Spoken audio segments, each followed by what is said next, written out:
Para mí es un privilegio poder poner la palabra del Señor para esta hora. Les invito para que hagamos una oración. Vamos a orar a nuestro Dios y quizás así como estamos vamos a inclinar nuestro rostro para orar, sabiendo que a veces el cuerpo está agotado, así que vamos a una oración corta. Vamos a orar. Bendito y eterno Dios nuestro Padre, te damos gracias en esta hora y gracias por esta oportunidad que nos da. Te pedimos, Padre, el perdón de nuestros pecados y te pedimos que nos ayudes a estar en reverencia en tu casa. Ayúdanos a entender tu palabra y que no sea yo sino ustedes en mi boca. Y bendice tu pueblo mientras también oyen como un pueblo sabio y entendido. Padre celestial, abre sus mentes y sus corazones y la mía también para que puedan entender. Te pedimos por los enfermos que hay en tu pueblo, en el nombre de Jesús. Amén.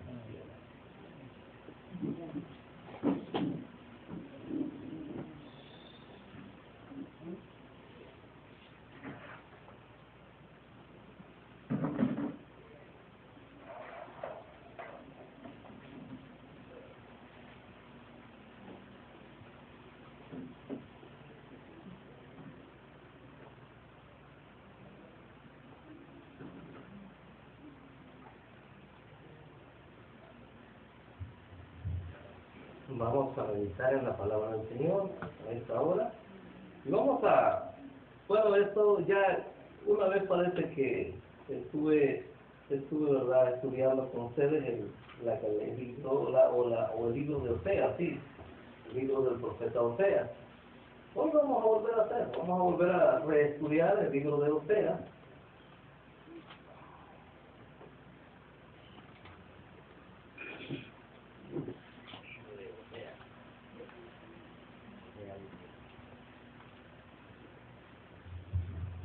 Los profetas de Dios, contemporáneamente con el profeta Isaías, con otros profetas, hablaron porque la rebelión del pueblo era grande y la apostasía se había dispersado por Israel, el pueblo de Dios, y el pueblo que era elegido por Dios se había corrompido, estaba volviéndose a la idolatría, se había apartado del Señor, y por esa razón viene el profeta Oseas, como todos los profetas. Dios envió sus mensajeros, ¿verdad? Y dice el capítulo 1, versículo 1 así: palabra del Señor que fue a Oseas, hijo de Beri, en días de Osías, Joatán, Acaz y Ezequías, reyes de Judá, y en días de Jeroboam, hijo de Joás, rey de Israel. Entonces viene la palabra del Señor a Oseas. Él ve que su pueblo se corrompe, pero no lo deja así, ¿verdad? Dios le envía un mensajero, como siempre lo hizo en el tiempo pasado, y le envía al profeta, ¿verdad?, al profeta Oseas.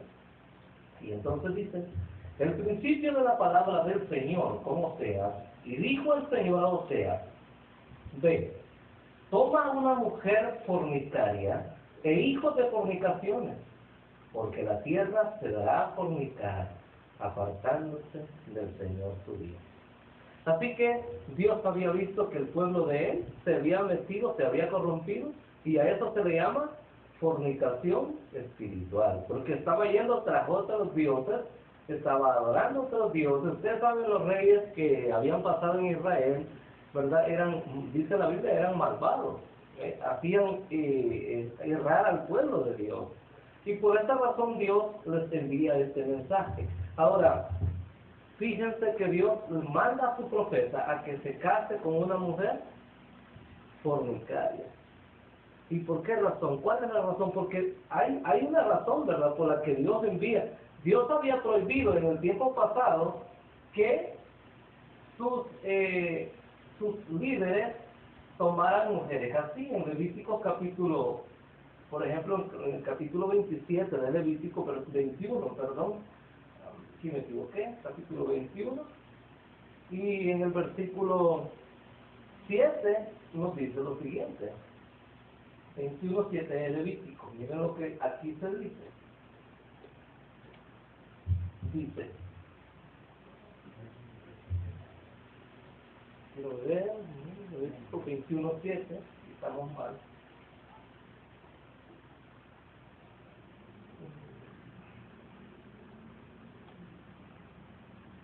Levítico capítulo 21, versículo 7. Vamos a volverlo a poner aquí, capítulo 21, versículo 7. Y dice así: mujer ramera o infame no tomarán, ni tomarán mujer repudiada de su marido, porque el sacerdote es santo a su Dios. Aquí está la ley del sacerdote. ¿Qué es lo que está prohibido para un sacerdote? Tomar mujer, dice una mujer ramera, ¿verdad? Una mujer ramera, tomar una mujer ramera. Entonces, ¿cómo es que Dios está mandando a su profeta a que se busque una mujer fornicaria? Pero Oseas no era sacerdote, era un profeta. Él no era un sacerdote, era un profeta. Y saben que Dios, en la medida posible, Él trata la manera de hacer algo extraordinario, le pide algo extraordinario a su siervo, porque según lo que está pasando, ¿verdad? Para que Él vea. Por ejemplo, ¿cómo creen ustedes que se debe haber sentido Oseas en el estado sentimental? Estoy hablando del estado sentimental. Si él entregaba el amor a esa mujer, pero eso es una mujer que le iba a pagar mal, que iba a ser infiel a él, ¿cómo creen que iba a estar su sentimiento? ¿Cómo se sentiría uno de nosotros, verdad? Si nuestra esposa nos pagara mal.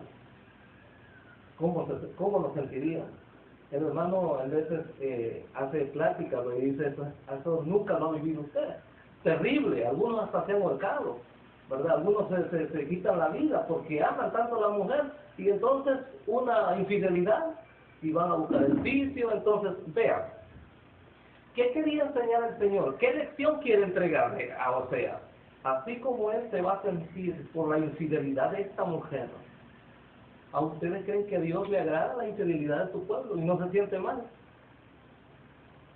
En Éxodo capítulo 20 dice, yo soy Jehová tu Dios fuerte y celoso. ¿Creen que no se siente bien celoso Dios cuando mira a sus hijos que van tras otros dioses? En el estado sentimental de Dios para su iglesia, ¿se siente mal, se sentirá mal o no? Y eso quería hacer notar, ¿verdad? Por eso le dice, o sea, búscate una mujer fornicaria y engendra hijos de fornicación. Y dice, porque la tierra, porque el país, dice esta versión, se ha prostituido apartándose del eterno su Dios. ¿Cómo se puede prostituir una nación o el pueblo de Dios? Apartándose del Dios verdadero y yendo tras otras cosas que no es Dios. Fíjense que vienen las fiestas paganas y entonces comienza, ¿verdad?, los hijos de Dios a meternos, comenzamos los hijos de Dios a meternos con esas fiestas paganas, a celebrar esas cosas. Entonces viene y nosotros vamos como actuando como el mundo actúa. A Dios no le agrada y es aquí donde está, ¿verdad?, el estado sentimental, porque estamos dejando al Dios verdadero. Entonces dice Dios, ve y búscate una mujer fornicaria y engendra hijos de fornicación, porque la nación o el país se está prostituyendo, apartándose del eterno su Dios. A través del profeta Isaías, Dios había dicho, la nación fiel ha venido a ser una ramera. ¿Verdad que así está escrito en el libro de Isaías? Tal vez no lo pongamos ahora allí, pero sí, dice la Biblia, ¿qué pues? La ciudad fiel ha venido a ser una ramera. El pueblo que era de Dios se convirtió en una ramera. ¿Por qué? Estaban adorando a otras cosas. Entonces viene Dios y pide una cosa, algo extraordinario al profeta, que se case con una mujer fornicaria. Y un ejemplo está también cuando le pidió al profeta Isaías que anduviera descalzo y desnudo a la vista de todos, porque tenía una lección que dar también. Entonces ustedes van a leer Isaías capítulo 20, versículo del 1 al 4, y aquí hay una lección también. Dios le pide frecuentemente a sus profetas que hagan algo extraordinario porque está pasando algo con el pueblo. Isaías capítulo 20, versículo del 1 al 4. En el año que vino Tarsán a Asdod, cuando él envió a Sargón, rey de Asiria, y peleó contra Asdod y la tomó, en aquel tiempo habló el Señor por Isaías, hijo de Amós, diciendo, ve y quita el saco de tus lomos, le dijo al profeta, y descalza los zapatos de tus pies. E hízolo así, andando desnudo y descalzo. Entonces, ¿a qué le pidió Dios a Isaías? Que anduviera desnudo y descalzo. ¿Pero por qué? ¿Qué propósito? Y dijo el Señor, de la manera que anduvo mi siervo Isaías, desnudo y descalzo, 3 años, señal y pronóstico sobre Egipto y sobre Etiopía. Así llevará el rey de Asiria la cautividad de Egipto y la transmigración de Etiopía, de mozos y de viejos, desnuda y descalza y descubierta las nalgas para vergüenza de Egipto. Así que tenía un propósito, la desnudez que andaba Isaías tenía un propósito, era figurar eso, ¿verdad? Así que Dios ha pedido muchas cosas extraordinarias a sus profetas, y en este caso le pide a Oseas que se case con una mujer que es fornicaria, porque vimos que la mujer representa a la nación de Israel, que se ha apartado del Dios verdadero. Entonces dice la Biblia, versículo 3 de Oseas, vamos a regresar a Oseas capítulo 1, versículo 3, dice así: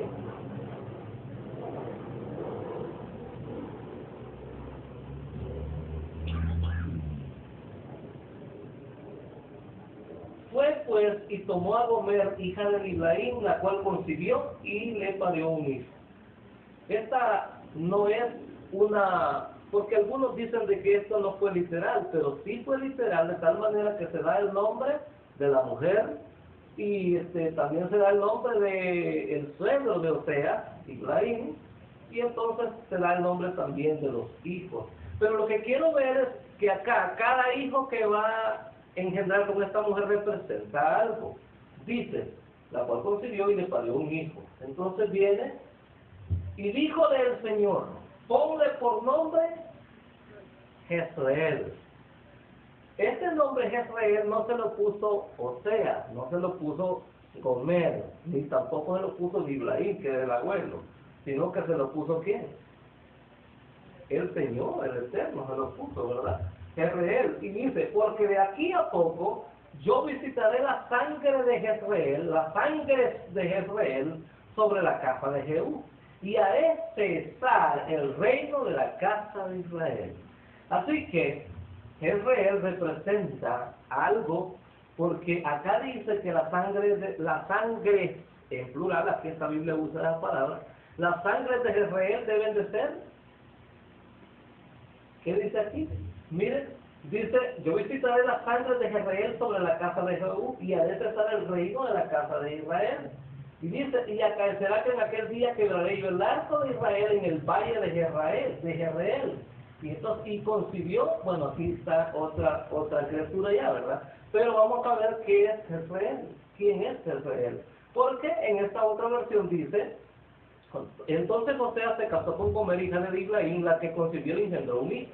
Y el Eterno le dijo, ponle por nombre Jezreel, porque de aquí a poco yo castigaré la casa de Jehú, por causa de la sangre de Jezreel, y haré cesar el reino de la casa de Israel. Así que, ¿cómo es que Dios castigó a Jezreel? ¿A quién le representa? Porque se ve como que alguien mató a Jezreel, y su sangre debe de ser vengada. Entonces dice Dios que va a castigar la casa de Jehú por la sangre de Jezreel. Entonces, aquí comienza lo bueno, ¿verdad? Porque ¿por qué razón es que Dios pide al profeta esto? ¿Y qué representa cada nombre de los niños, de los hijos de Oseas con esta mujer? Jezreel es el primer nombre. Entonces vamos a ver quién es Jezreel. Vamos a Segunda de Reyes, capítulo 9, versículo 1. Segundo libro de Reyes. Segunda de Reyes, capítulo 9, versículo 1.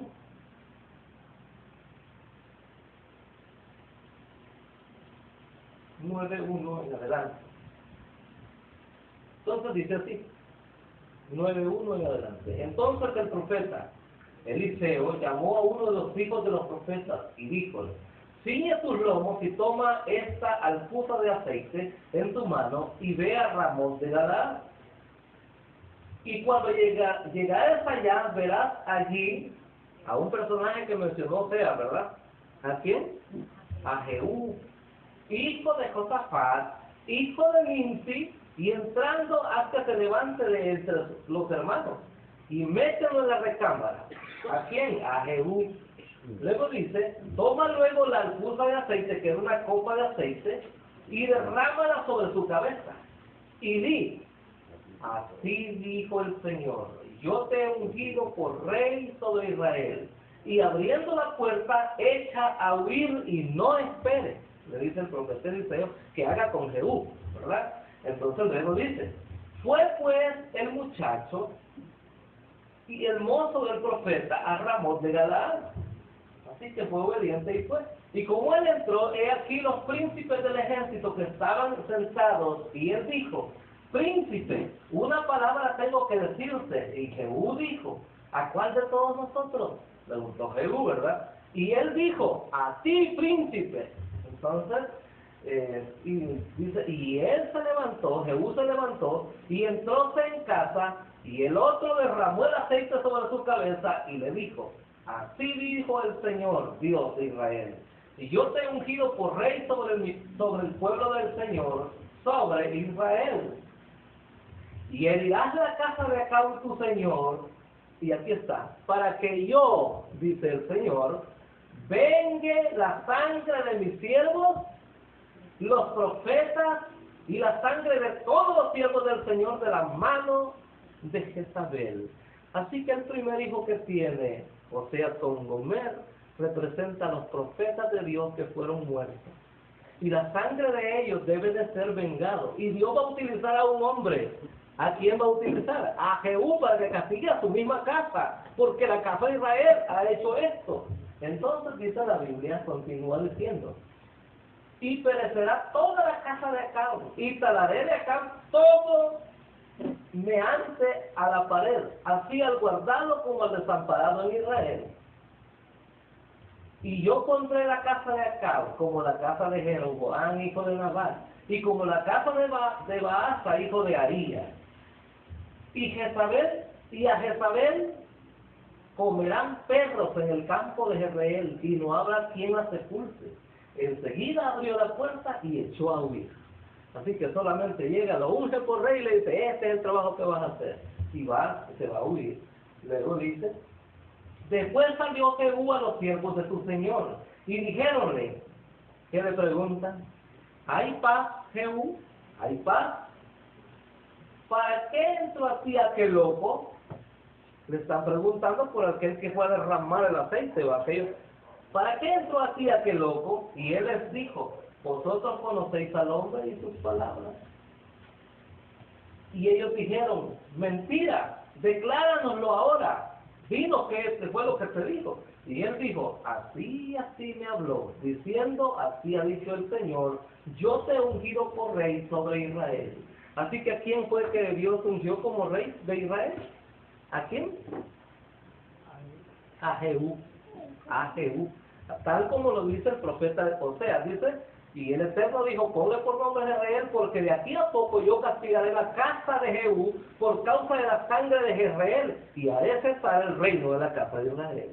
Así que Dios va a utilizar al mismo Jehú para castigar la casa de Jehú.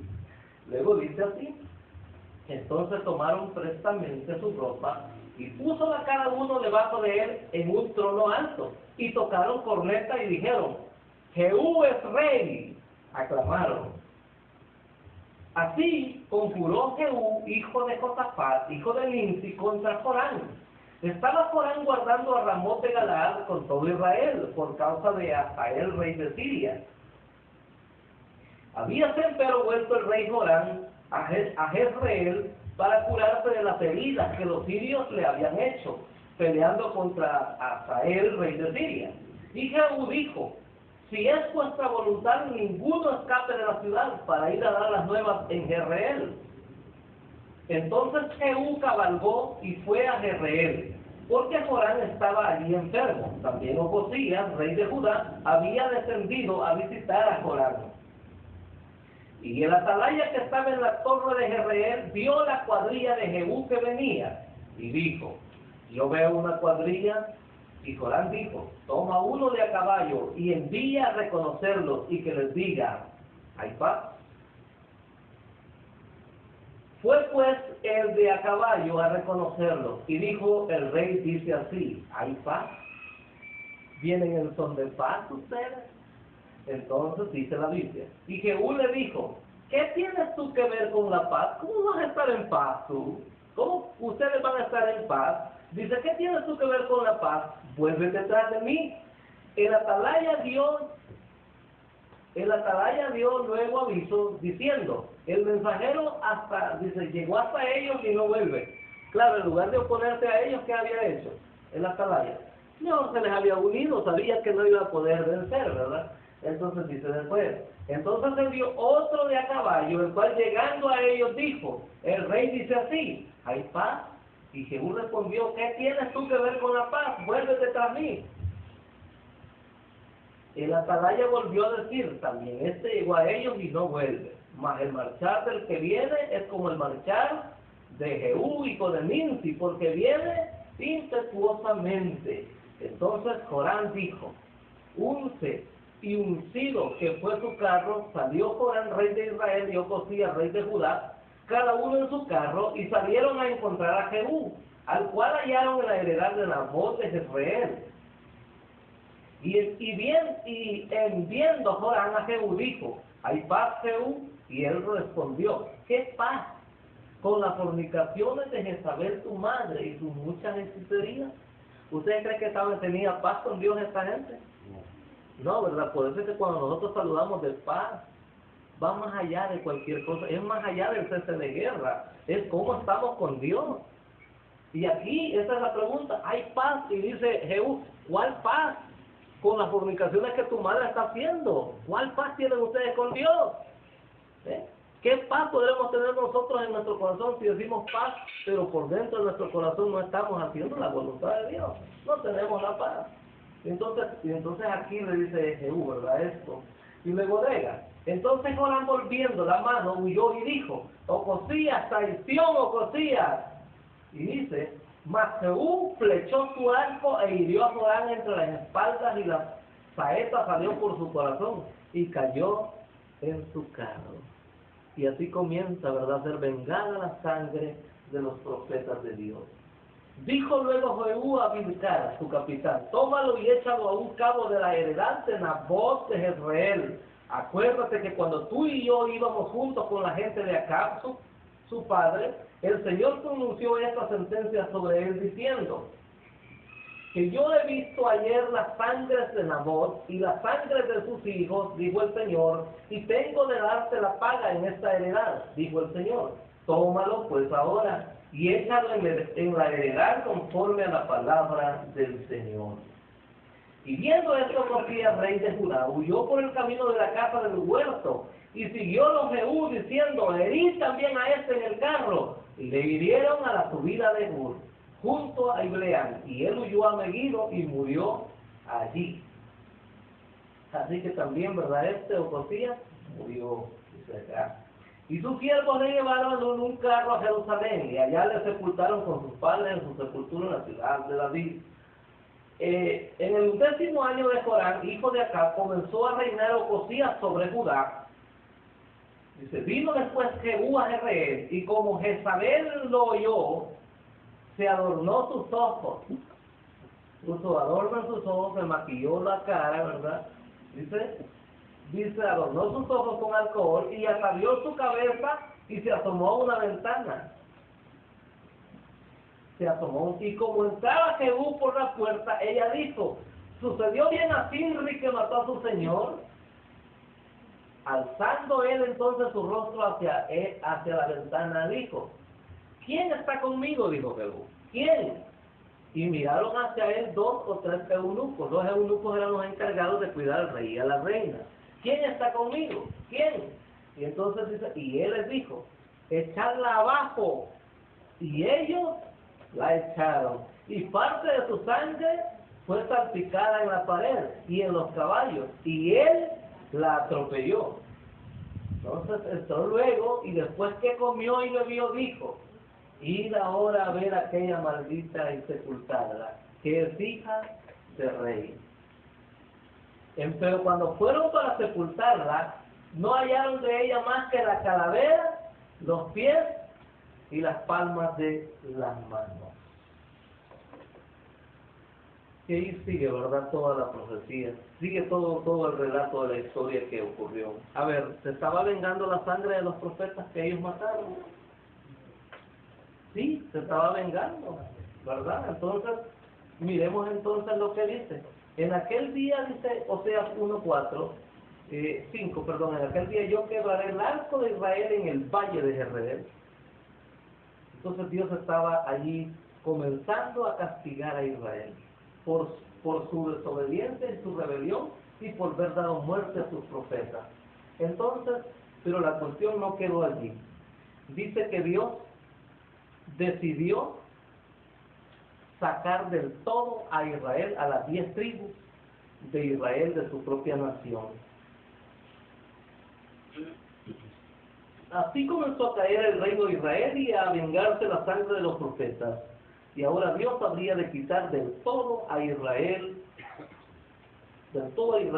dice, las 10 tribus de Israel, ya que las 12 tribus que antes eran un solo pueblo, ya se habían dividido en 2 reinos, Israel y Judá. Eso está en Primera de Reyes 11:29 al 32, que no lo vamos a leer por el tiempo. Así que Dios quitó del todo el reino de Israel. Vamos a ver lo que dice Segunda de Reyes 17:23. Segunda de Reyes, capítulo 17, versículos 18 y 23.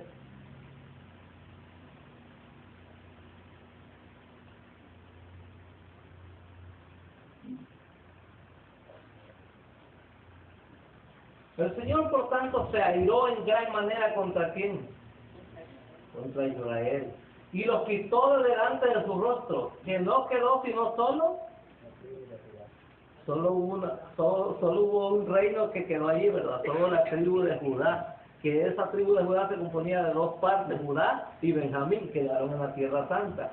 Entonces se cumplió la profecía el profeta Oseas, que dice así: el Eterno dijo, ponle por nombre Jezreel, porque de aquí a poco yo castigaré la casa de Jehú por causa de la sangre de Jezreel, y a ese sale el reino de la casa de Israel.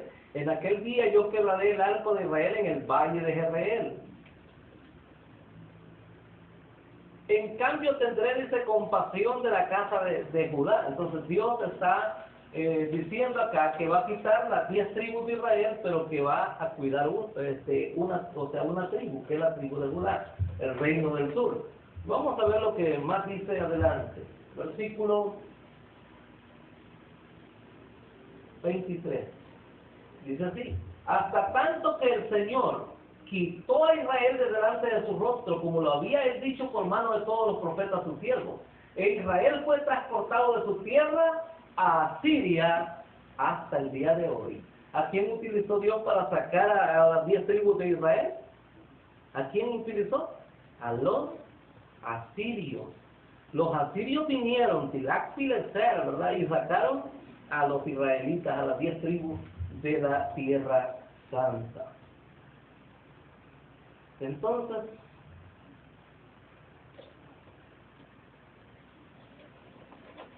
hermanos, fíjense que este estudio es bastante largo. Yo no podría llegar hasta las 2 de la tarde. Tendría que hacer hasta las 3 de la tarde, pero no lo voy a hacer porque vamos a terminar a la hora.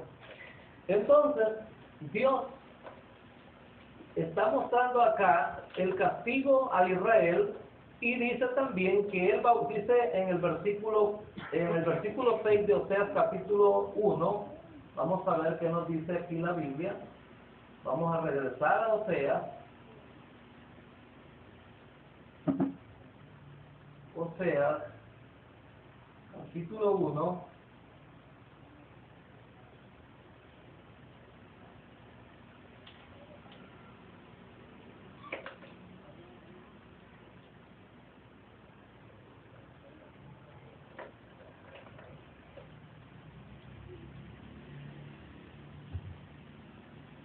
Dice así: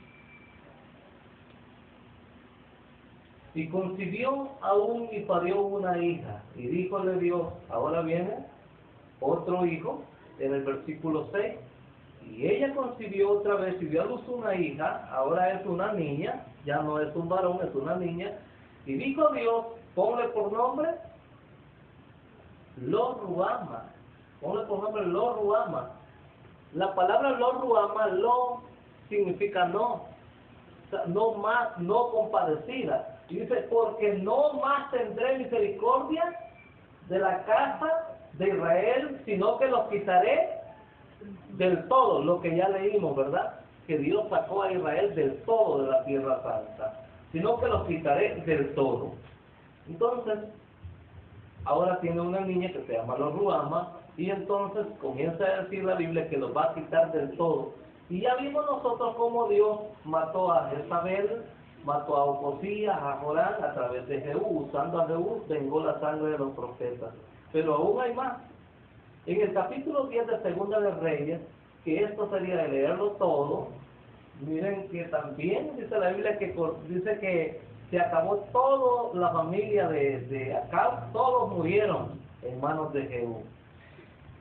Entonces dice acá en el versículo 7, en cambio tendré misericordia de la casa de Judá y los salvaré, no con arco, ni con espada, ni con batalla, ni con caballos, ni caballeros, sino por medio del Eterno su Dios.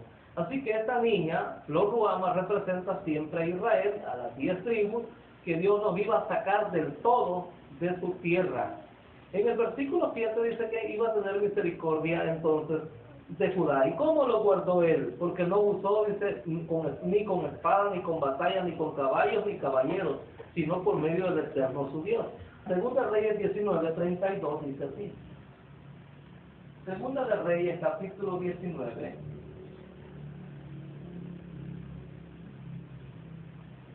Segunda de Reyes 19:32.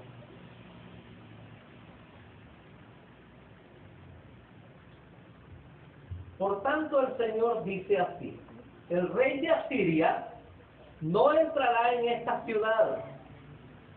¿Quiénes sacaron a las 10 tribus de Israel? Los asirios.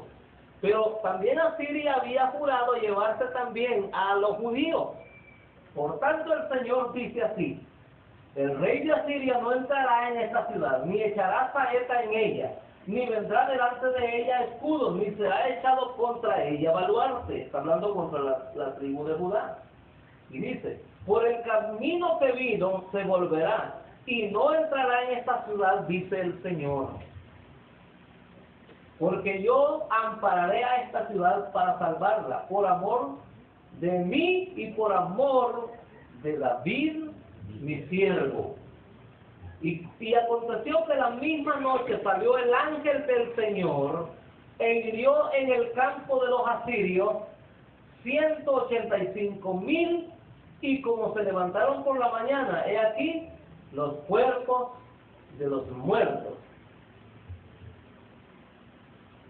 Y entonces Sanaquerib, rey de Asiria, se partió y se fue y tornó a Nínive, donde se estuvo. Así que Dios salvó a Judá tal como lo había prometido. Dice, voy a tener misericordia de Judá y lo voy a salvar no con espada, no con caballos, ni con caballeros, sino el Eterno su Dios iba a salvar. Y ahora, después de haber destacado a Lo Ruama, que significa no más compadecida, la cual sacó de la tierra santa, dice el versículo 8 de Oseas 1, Oseas capítulo 1, versículo 8, Oseas capítulo 1, versículo 8 dice,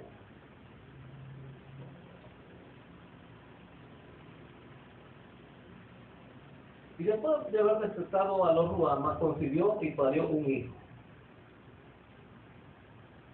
Y dijo Dios, ponle por nombre Lo-Ammi, porque vosotros no sois mi pueblo, ni yo seré vuestro Dios.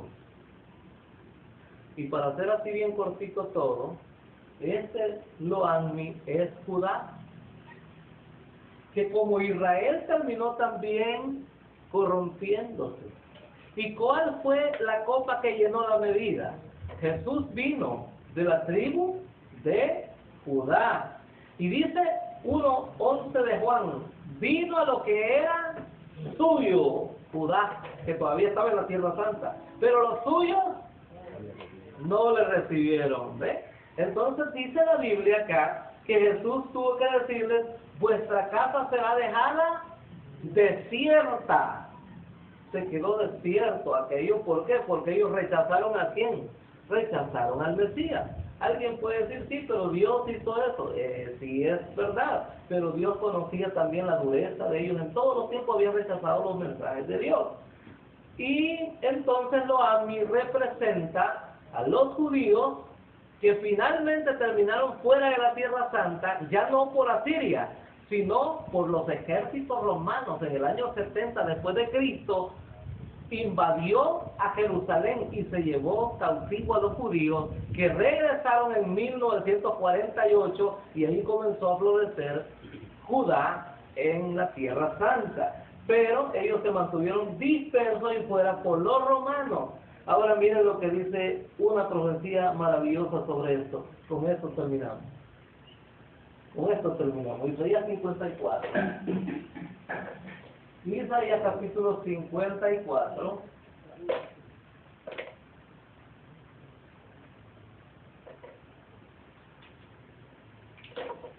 Aquí terminamos ya, sé que ya contentitos, ya casi. No.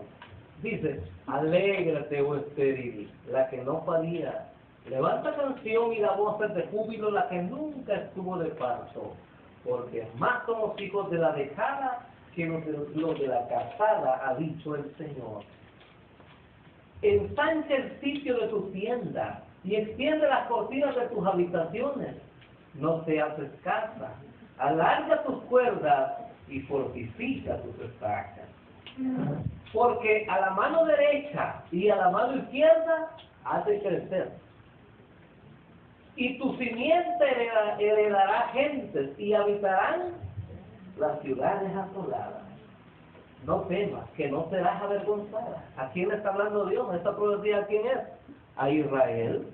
Y no te avergüences, que no serás afrentada. Antes te olvidarás de la vergüenza de tu mocedad y de la frente de tu viudez no tendrás más. Le está diciendo a Israel de un futuro glorioso para ellos. Y luego dice así, porque tu marido es tu hacedor. Lo habían dejado, ¿verdad? El Señor de los ejércitos es tu nombre y tu Redentor, el Santo de Israel. Dios de toda la tierra será llamado. Porque como a mujer dejada y triste de espíritu se llamó el Señor. Y como a mujer hermosa que es repudiada, como fue la nación de Israel, por su rebeldía, repudiada, dijo el Dios tuyo, por un pequeño momento te dejé, como un esposo, ¿verdad? Dice, mas te recogeré con grandes misericordias.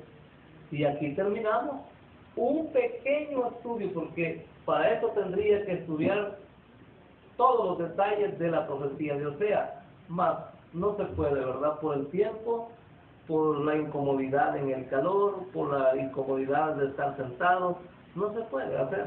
¿Saben? Cuando nosotros estudiamos estos temas así, lo hacíamos por segmento, estudiamos 3 horas, pero por segmento. Nosotros estudiábamos media hora y recreo, y entrábamos después, y luego media hora y recreo. Así estudiamos estos temas porque son 3 horas de estudio de las profecías de Osea, pero está muy bonito.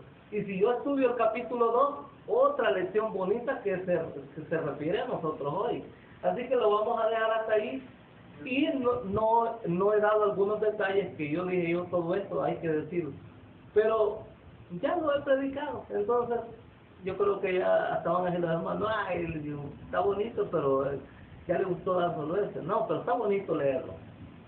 Está bonito leer ese tema y no importa lo que digan, pero está bonito. A mí me gusta. Así que, hermano, muchas gracias por oírme esta tarde. Paz a ustedes.